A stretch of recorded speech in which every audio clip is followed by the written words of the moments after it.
Hello civilians. तो आप सभी का स्वागत है एक बार फिर से आज के इस नए वीडियो में। और हमारा ये सीरीज चल रहा है जहाँ पे हम बिल्डिंग मटेरियल को स्टडी कर रहे हैं, जहाँ पे ऑलरेडी हम सीमेंट, स्टोन, एग्रीगेट्स और कंक्रीट ये खत्म कर चुके हैं। आज हम स्टडी करेंगे इस वीडियो में, इस लेक्चर में, एडमिक्सचर और एडिटिव। क्या करेंगे? एडमिक्सचर्स और एडिटिव। चलिए स्टार्ट करते हैं, लेकिन उससे पहले अगर आप लोग चैनल पर नए हैं तो सब्सक्राइब जरूर करें चैनल को और वीडियो को लाइक करें। ठीक है, कमेंट करें, बताएं कैसा लगा और सपोर्ट करें चैनल को। ठीक है, चलिए देखते हैं इंट्रोडक्शन ऑफ एडमिक्सचर। एडमिक्सचर को पहले हम इंट्रोड्यूस करेंगे।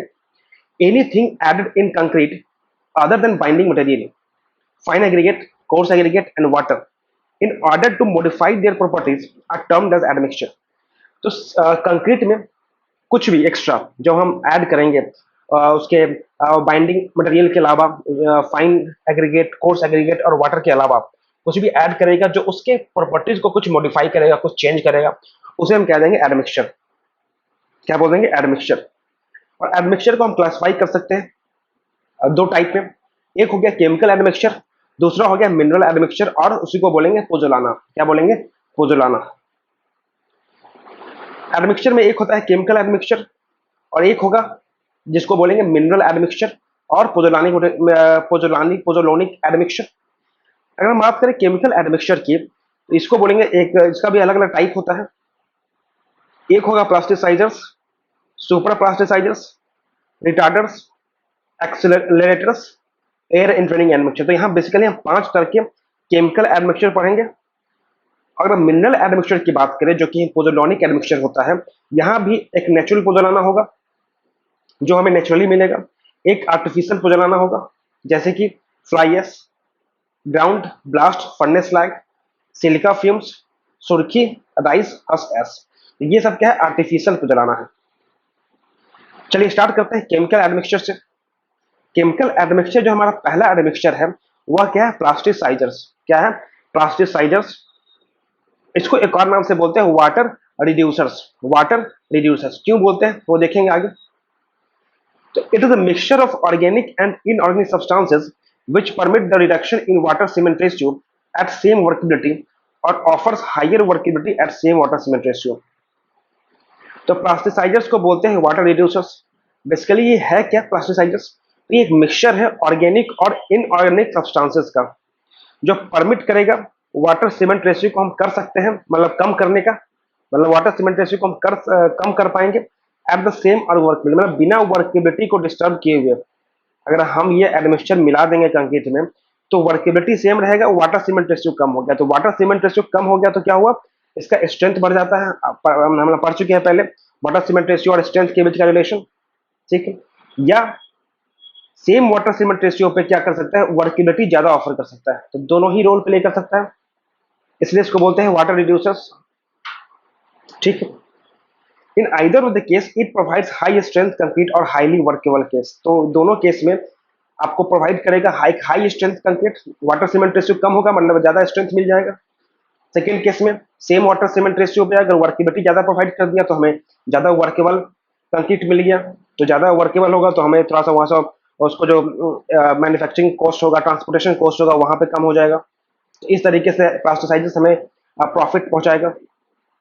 ठीक है, dose of plasticizers varies in the range of 0.1 to 0.4% by weight of cement, at which they can permit a reduction in water content by 5 to 15% और increase the slump value by 30 to 150 millimetre. तो क्या बोल रहा है? जो plasticisers का dose होगा, जो प्लास्टिसाइजर्स का डोज होगा कितना डालना है वो वेरी करेगा 0.1 से 0.4% के रेंज में by weight of cement.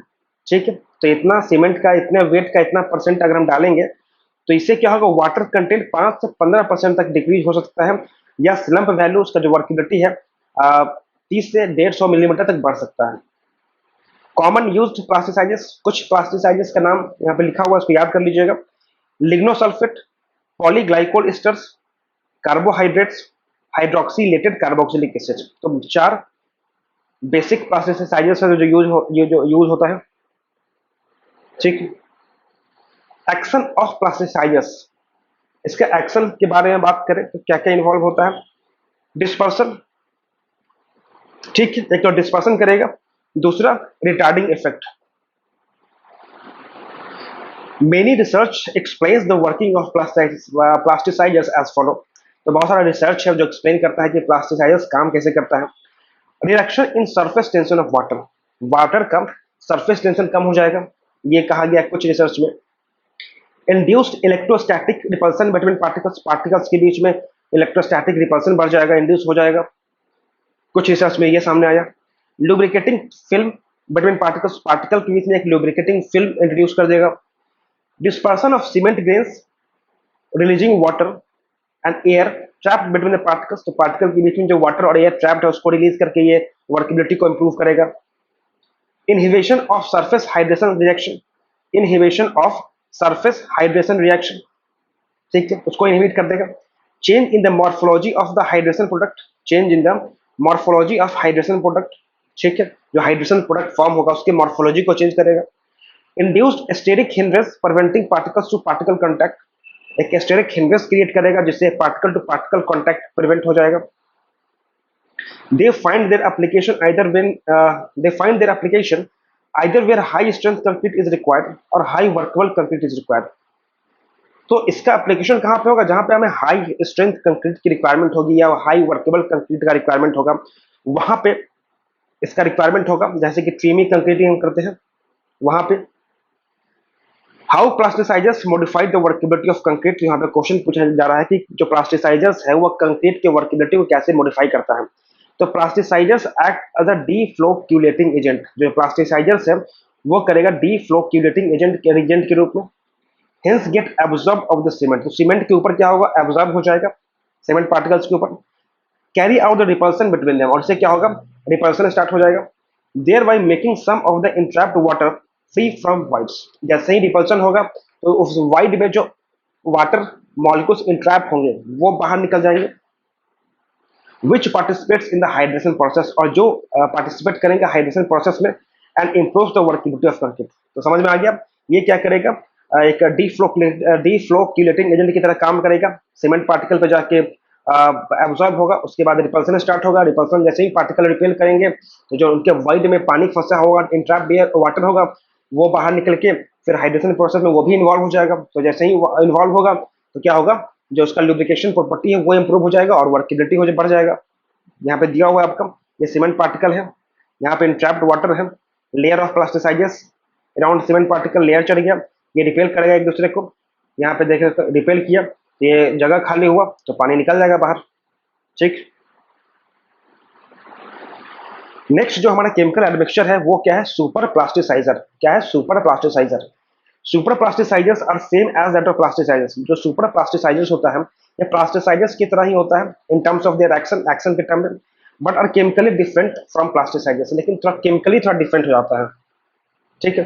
The effect of super plasticisers is comparatively more than that of plasticizers, जो जाहिर सी बात है इसके नाम के आगे सुपर लगा हुआ है, तो इसका जो इफेक्ट होगा वो प्लास्टिसाइजर्स के कंपेरिजन में थोड़ा सा बढ़ जाएगा, such that for same dose हम डालेंगे अगर दोनों का, they can permit the reduction of water content by up to 30%, तो 30% तक ये क्या कर सकता है, वाटर कंटेंट को कम कर सकता है। वहीं पे जो प्लास्टिसाइजर्स हमने पढ़ा था वो था 5 से 15%। Their application is same as that of plasticizers, तो जो इसका एप्लीकेशन होगा वो भी सेम होगा प्लास्टिसाइजर्स की तरह ही। Commonly used super plasticizers include, जो कॉमनली यूज्ड सुपर प्लास्टिसाइजर्स है वो क्या इंक्लूड करेगा, मॉडिफाइड लिग्नोसल्फेट। क्या, modified lignosulfonate, modified lignosulfonate, sulfonated melamine formaldehyde, sulfonated melamine formaldehyde, ठीक है, सल्फोनेटेड नेप्थलीन फॉर्मल्डिहाइड। तो ये तीन क्या है, सुपर प्लास्टिसाइजर्स है, ठीक है। जो हमारा नेक्स्ट है वह केमिकल एडमिक्सचर है रिटार्डर्स। रिटार्डर्स, तो नाम से ही पता चल रहा है कुछ रिटार्ड करेगा। तो these are the admixtures which slow down the chemical process of hydration, तो यह वह एडमिक्सचर है जो केमिकल प्रोसेस, जो हाइड्रेशन का केमिकल प्रोसेस होता है उसको रिटार्ड करेगा, उसको स्लो डाउन करेगा, so that concrete can remains workable, ताकि कंक्रीट जो है जल्दी से हार्ड ना हो जाए, जल्दी से सेट ना हो जाए, वो वर्केबल बना रहे फॉर मोर ड्यूरेशन, लंबे वक्त तक, ताकि कहीं हमको दूर ट्रांसपोर्ट करना है या कहीं और जाके कैरी उसको करना है, तो टाइम मिलेगा तभी तो ले जाएंगे। अगर बीच में सेट हो जाएगा तो फिर कैसे उसको यूज करेंगे। तो ज्यादा देर तक वर्कवेल बनाने के लिए हम ये एडमिक्सचर डालते हैं, रिटार्डर्स। They can also be used to overcome the accelerating effect of temperature over the hydration process. इसका इस्तेमाल हम कर सकते हैं to overcome the accelerating effect of temperature over the hydration process. मान लीजिए क्या बोल रहा है, टेम्परेचर का एक्सीलेटिंग इफेक्ट। तो कहीं पे मान लीजिए ज्यादा टेम्परेचर है, गर्मियों के दिनों में अगर आप कुछ कास्टिंग कर रहे हैं तो टेम्परेचर ज्यादा होता है। टेम्परेचर ज्यादा होता है तो उसका जो हाइड्रेशन प्रोसेस है वो बढ़ जाता है, उसका रेट। तो उस रेट के बढ़ने के कारण जल्दी सेट हो जाएगा। तो हमें इसको कम करना है, डिमिनिश करना है, तो हम क्या करेंगे, थोड़ा सा ये मिला देंगे admixture, retarders. That normal dose is in the range of 0.05 to 0.2% by weight of cement. जो इसका नॉर्मल डोज होगा ना, वह इस रेंज में आपको लाइक करेगा 0.05 to 0.2% by weight of cement, which can delay the hydration process by up to 72 hours. जो क्या कर सकता है, इस हाइड्रेशन प्रोसेस को डिले कर सकता है बाई अप टू 72, 72 घंटों तक इस हाइड्रेशन प्रोसेस को क्या करेगा, ये डिले कर सकता है। ठीक है। They find their application where the transportation period required is more and in the casting of an oil well where the temperature may be go up to 200 degree Celsius. तो इसका एप्लीकेशन कहाँ पे होता है, जहाँ पे ट्रांसपोर्टेशन पीरियड होता है, वो ज्यादा रिक्वायरमेंट होता है उसका, वहां पे। या अगर हम ऑयल वेल कास्ट कर रहे हैं तो ऑयल वेल में क्या टेम्परेचर बहुत अंदर में बहुत ज्यादा होता है, लगभग 200 डिग्री सेल्सियस पहुंच जाता है। तो वहां पे तो डालेंगे और बहुत बहुत तेजी से हाइड्रेशन प्रोसेस स्टार्ट हो जाएगा। तो उसको कम करने के लिए हम ये डाल देंगे रिटार्डर्स। ठीक है। जो कॉमनली यूज आपको जो एडमिक्सचर होगा रिटार्डर्स क्या क्या है, तो कैल्शियम सल्फेट है, टार्टरिक एसिड है, स्टार्च है, सेलुलोज है और शुगर है। ठीक है। आगे बढ़ते जो हमारा नेक्स्ट एडमिक्सचर है वो क्या है, एक्सेलरेटर। ठीक है। These are the type of admixture which increases the rate of hydration. तो यह टाइप ऑफ एडमिक्सचर है which increases the rate of hydration, जो हाइड्रेशन के रेट को बढ़ा देगा, जो एक्सेलरेटेड होगा। ये फाइंड देयर एप्लीकेशन इन, इसका एप्लीकेशन कहाँ पे मिलेगा, जैसे कि पेमेंट कंस्ट्रक्ट करना है तो हमें क्या करना पड़ेगा, एक्सेलरेट करना पड़ेगा उसके रेट को, तो यूज कर देंगे एक्सेलरेटर। ठीक है। प्री फैब्रिकेटेड स्ट्रक्चर बनाना है वहां पे यूज कर देंगे हम। कोल्ड वेदर कंक्रीटिंग करना है वहां पे एक्सेलरेटर यूज कर देंगे हम। Where form work is used for speedy construction, जहां पे काफी फास्ट कंस्ट्रक्शन करना है वहां पे एक्सेलरेटर का यूज हम करेंगे। ठीक है। Their normal dose varies in the range of, उसका जो एक्सेलरेटर का नॉर्मल डोज होगा वो वैरी करेगा 0.1 से 0.2% by weight of cement. Commonly used accelerator की बात करें जो प्राय यूज करते हैं, वो क्या होगा, कैल्शियम क्लोराइड होगा, सिलिकेट्स होगा, फ्लोरोसिलिकेट्स होगा और ट्राई इथेनॉल अमाइन होगा। ठीक है। जो हमारा नेक्स्ट एडमिक्सचर है केमिकल एडमिक्सचर, वो क्या है, accelerating plasticisers. Accelerating plasticisers, these admixtures are added to accelerate the strength development of concrete। Concrete की स्ट्रेंथ डेवलपमेंट को अगर एक्सीलरेट करना है, फास्ट करना है, तो यहाँ पे हम इस एडमिक्सचर को ऐड कर देंगे, एक्सीलरेटिंग प्लास्टिसाइजर्स को। Such accelerating plasticizers when added to concrete, जब हम इसको कंक्रीट में ऐड करेंगे, increases the rate of development of higher strength. तो ये क्या करेगा, स्ट्रेंथ के डेवलपमेंट का रेट को बढ़ा देगा। ठीक है। The accelerating materials added to the plasticizers and super plasticizers are, कौन कौन सा मटेरियल है, तो triethanolamine, calcium nitrates and fluorosilicates. ठीक है। नेक्स्ट है एयर इन्फेनिंग एडमिक्सचर। तो ये जो केमिकल एडमिक्सचर है, these are type of admixtures which entrains million of air bubbles in the void of the concrete. ये क्या करेगा, ये इन्फेन करेगा million of air bubbles, concrete के वाइड में क्या करेगा, ताकि एयर बबल इन्फेन करेगा। Which act as a flexible ball, जो कि एक फ्लेक्सिबल बॉल की तरह काम करेगा, ball bearing, and slip passes over each other। ठीक है। thereby modifying almost every property of concrete, thereby modifying almost every property of concrete, और कंक्रीट के ऑलमोस्ट सभी प्रॉपर्टी को मॉडिफाई करेगा। अगर बात करें कॉमनली यूज्ड एयर इन्फेनिंग एडमिक्सचर की, तो कौन कौन सा कॉमनली एडमिक्सचर हम यूज करते हैं, एल्युमिनियम पाउडर यूज करते हैं, hydrogen peroxide, plant and animal fatty acid, natural would resins, oleic and stearic acid. ठीक। अब ये जो एडमिक्सचर हमने पढ़ा 6 तरह का chemical admixture, this admixture affects the following property. क्या क्या अफेक्ट करेगा, तो इंक्रीज कर देगा रेजिस्टेंस अगेंस्ट फ्रीजिंग एंड थॉइंग। तो फ्रीजिंग ये जो एडमिक्सचर हमने पढ़ा एयर इन ट्रेनिंग एडमिक्सचर, ये क्या करेगा, आपको फ्रीजिंग एंड थॉइंग के अगेंस्ट बढ़ा देगा, रेसिस्टेंस वर्कबिलिटी बढ़ाएगा, स्ट्रेंथ को हालांकि कम करता है, स्ट्रेंथ कम कर देगा, reduces the tendency of segregation and building, तो जो सेग्रेगेशन और ब्लेंडिंग का टेंडेंसी है उसको कम कर देगा, परमेबिलिटी कम कर देगा, ठीक है, increases resistance to chemical attack के अगेंस्ट रेसिस्टेंस बढ़ा देगा, reduce unit weight and alkalies aggregate reaction, तो यूनिट वेट कम करेगा और अल्कली एग्रीगेट रिएक्शन को कम करेगा। कुछ क्वेश्चन देखते हैं। Consider the following statements for air entrained concrete, कोई एयर इनट्रेन्ड कंक्रीट है, तो air entrainment reduces the water demand for given level of workability, तो ये सही बात है, जो एयर इंट्रेनमेंट है वो क्या करेगा, जो वाटर डिमांड है उसको रिड्यूस कर देगा for given level of workability. Use of air entrained concrete is required in environment where cyclic freezing and thawing, जहां पे साइक्लिंग फ्रीजिंग एंड थॉइंग है वहां पे हम एयर इंट्रेंड कंक्रीट का रिक्वायरमेंट होता है, तो ये भी सही है, तो बोथ 1 and 2 हो जाएगा। Next question, workability of concrete is improved by air entraining air agents, by air entraining air agents, जो वर्केबिलिटी ऑफ कंक्रीट है उसको इंप्रूव कर सकते हैं बाय एयर इंट्रेनिंग एजेंट्स के द्वारा, बिल्कुल सही बात है। Air entraining agent increases the strength of concrete, strength को कम करता है, ये गलत हो गया, इसका सी हो गया आंसर, ठीक है। यहाँ पे पूछ रहा है आपको क्या, मैच द फॉलोइंग है, एडमिक्सचर दिया हुआ है और इसका पूछ रहा है एडमिक्सचर क्या क्या है, तो लिग्नोसल्फेट क्या है, तो लिग्नोसल्फेट जो आपका होगा ये एक क्या है, इसको बोलते हैं प्लास्टिसाइजर, पढ़ा था हमने, तो वाटर रिड्यूसर, ठीक है, तो एक हो गया 4। एल्युमिनियम पाउडर की बात करें तो जो एल्युमिनियम पाउडर होता है वो आपका होगा एयर इंट्रेनर, तो बी का 3। टार्टेरिक एसिड क्या होगा, टार्टेरिक एसिड होगा रिटार्ड करेगा, और सोडियम सिलिकेट क्या होगा, एक्सीलरेटर, तो आपका हो गया 4 3 2 1, तो बी हो गया आंसर, ठीक।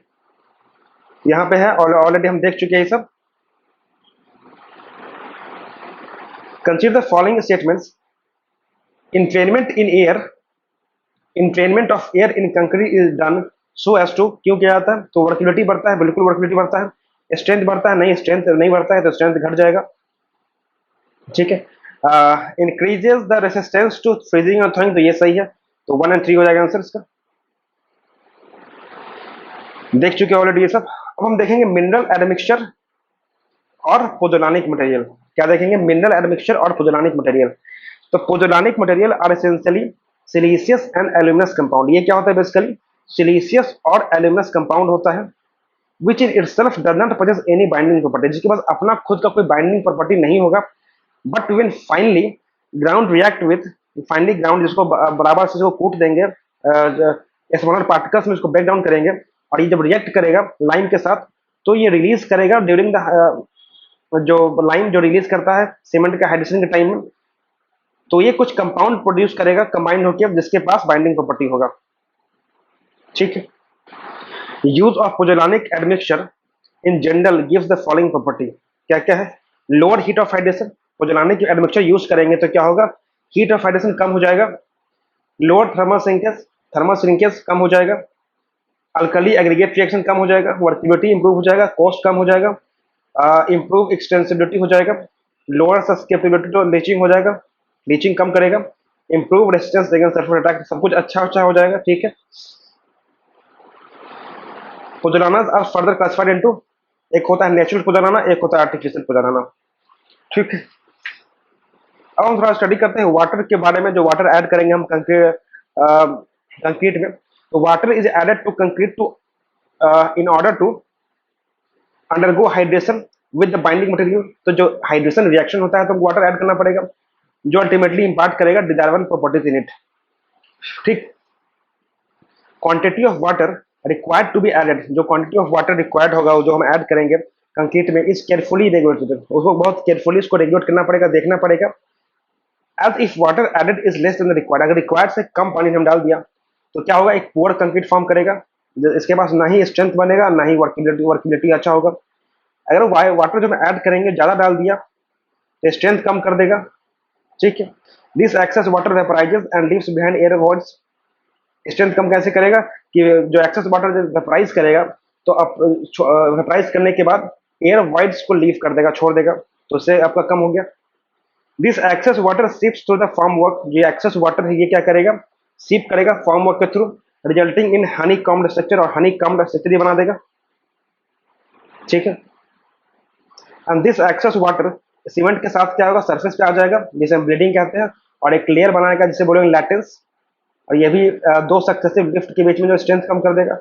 यहाँ पे देख सकते हैं हनी कॉम बन गया स्ट्रक्चर, एक्सेस वाटर जो है सीप थ्रू द फॉर्म वर्क करके यहाँ पे हनी कॉम बना दिया, ये लैटेंस का फॉर्मेशन हो गया सीमेंट के साथ, ठीक है। ये आपका हनी कॉम स्ट्रक्चर, ये लैटेंस दिख रहा है, दिख रहा होगा, ठीक है।